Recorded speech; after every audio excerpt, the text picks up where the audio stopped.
G'day guys, welcome back to my channel. We are at episode 3. I have 2 episodes before this. If you want to see what's going on in this episode, make sure you look at those first. It'll give you an idea on where we are in the fermentation stage of making this beer.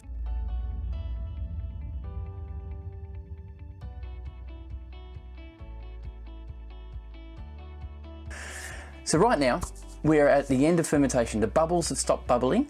It stopped bubbling for at least 2 or 3 days, which is great. That means it's kind of stopped fermenting. We're not sure yet until we test it. So the first thing we have to do now is actually grab our gravity reader and our beacon and fill it up with the beer.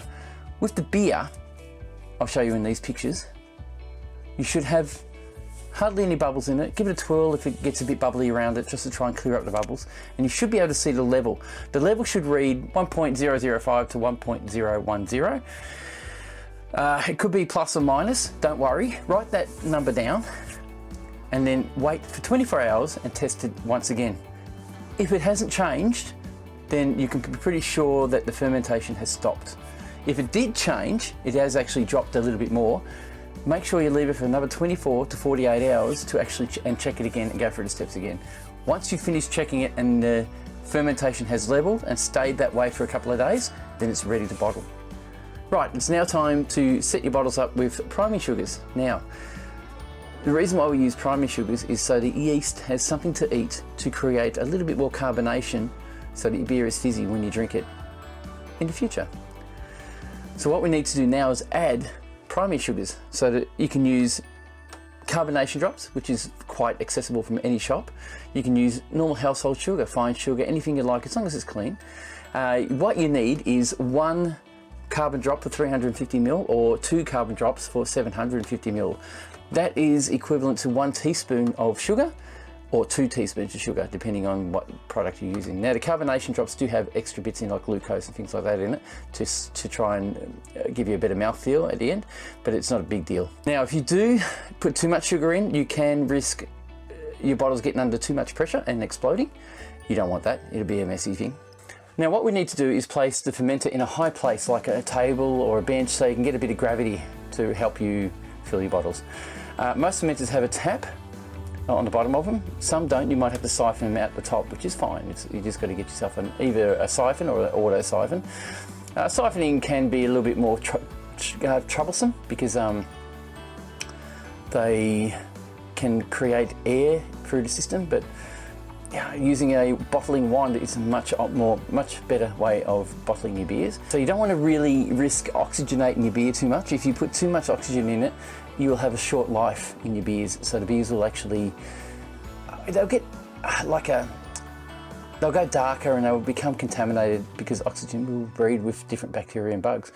You don't want oxygen in your beer, that's all I'm saying. If you do get oxygen in it and you're a bit worried, just make sure you drink the beers within a couple of weeks. Don't leave it too long.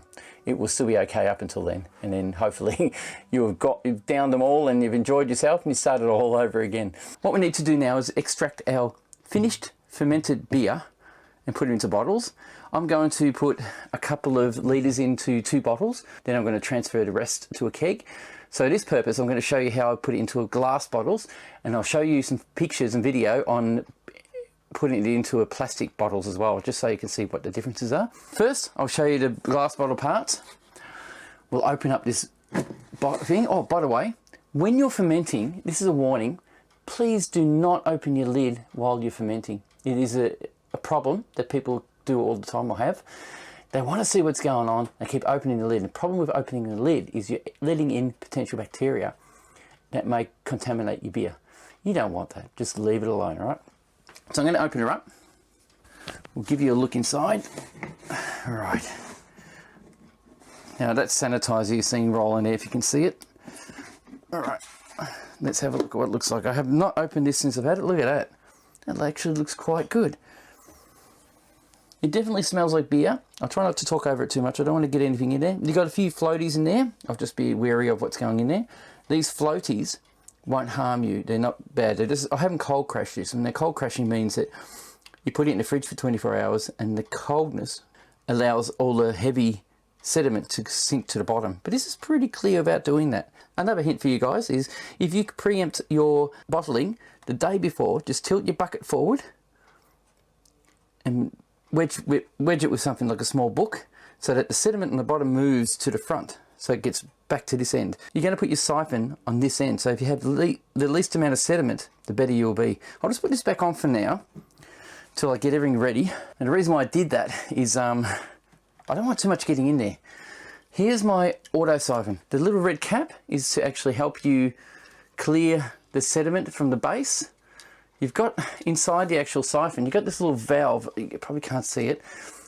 It stops feedback of liquids going back down. It's like basically a wine thief, if you will. We're not going to use it as a wine thief today, but the red stubble goes in the end, and this clears your sediment that's in the bottom of the actual fermenter.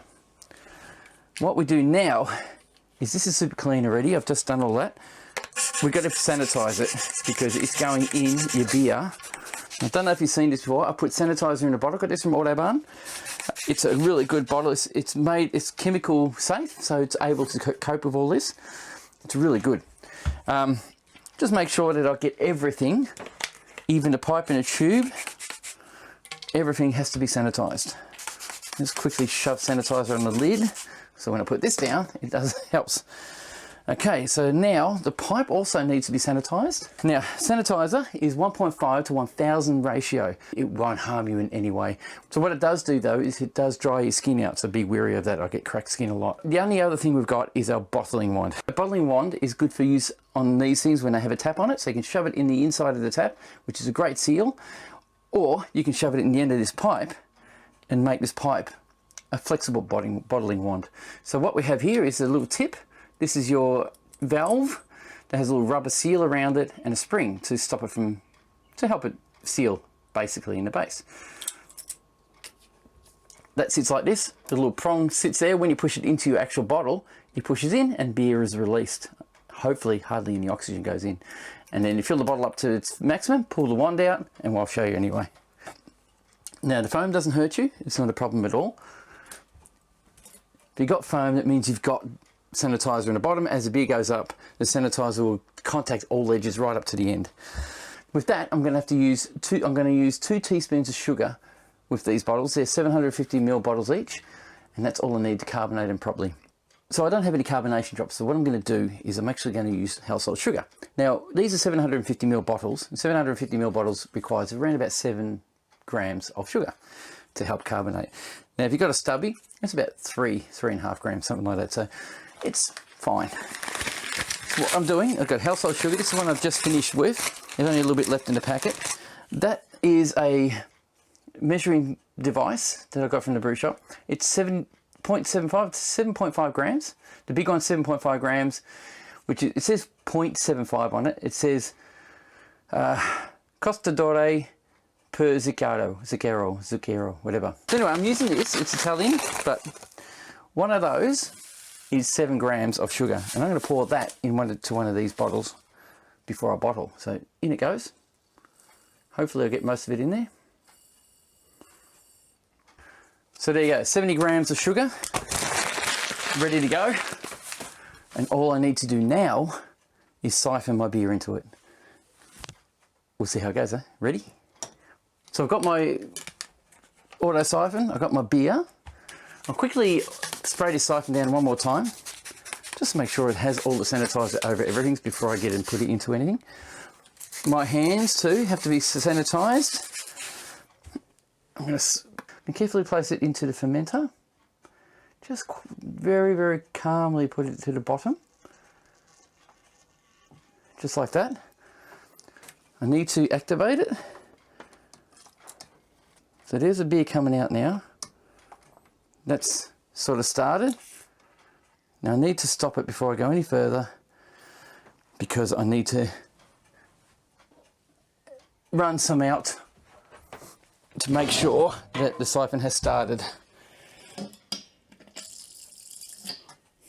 and air is out of the siphon. Right, my siphon has started and the air has been removed. You can't see what I'm doing there, but I'll show you on other videos anyway. Hope you can see that. It's to the top. Now you get a pocket of, you'll get a pocket of air in the top. That's fine. In a plastic bottle, I squeeze that air out to make it a bit less airy. So it's not a big deal. I've got 2 bottles to do today. The rest of it's going into a keg. I don't know if I've told you guys, but I really hate bottling. That's how 2 bottles filled and primed. We now need to cap them. And I've got a bottle capper. I haven't used it in a while. It's one of these little contraptions. You can get these at the old homebrew store. This is expense that you don't have to do. You put them in plastic bottles with a titable lid is fine. It's all you need. What I'm going to do is pop a cap on these. I've already set this up to the right height. We've got our bottles, but we don't have our caps on yet. So I've got to sanitize these 100 times. Everything has to be really cautious and sanitized properly.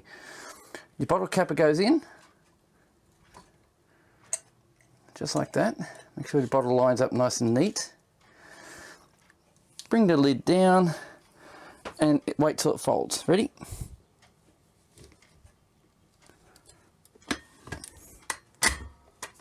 Firmly done. Same again for the next one. Spray that one as well.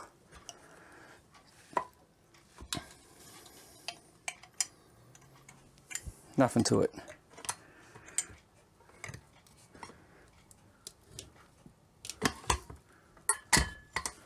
What I've done is capped my beer. I've got a nice little bottle cap on there. It's sealed. The sugar is in the bottom. I just quickly, calmly tip it upside. You can probably, I don't know if you can see that. The sediment is moving around in that. That's just the sugar getting around. It's not a big deal. Don't shake it. Doesn't have to be. What I'll do of those bottles is I'll store them inside my house at 20 degrees for about a week. And that should be carbonated enough to try in about a week's time. So the rest of that beer, guys, I'm going to keg. You can do look, home brewing can be very expensive. I have 6 kegs. I have 2 spares I need to fill. I've got 1 that I need to fill. They're fully clean. I just got to sanitize them and get them ready. I'm going to transfer what I've got left into that keg, grab myself a glass just to taste it and see what it's about, and get to you at tasting time. We'll see you then. All right, we're at the end of this video. It's time to taste the beer that's been bottled.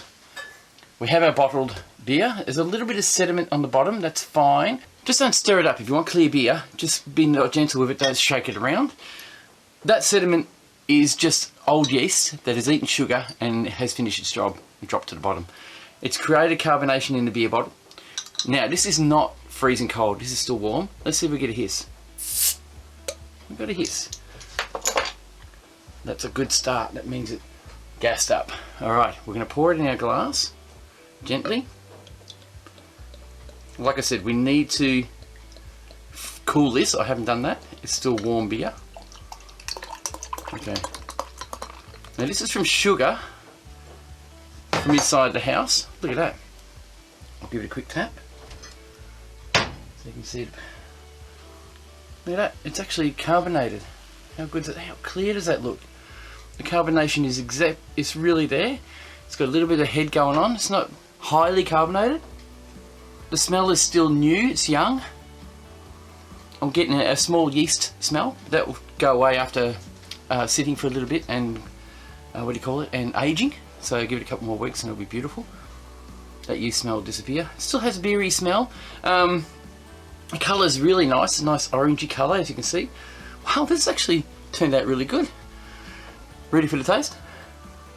I can smell the fruity taste, which is unique. It's probably coming from the yeast.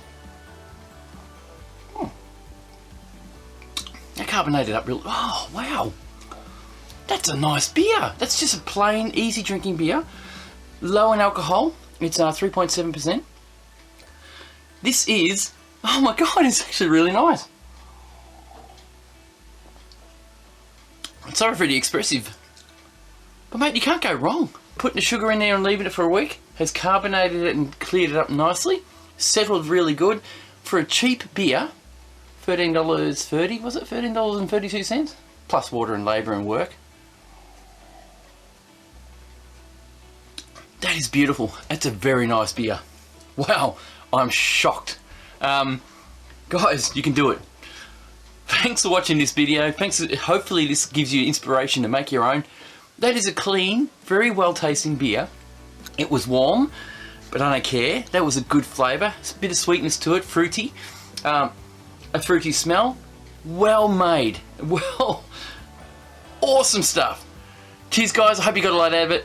See you on the next one. Have a good one. Oh my god, that's good. Why? All the things. Let's go in the fridge.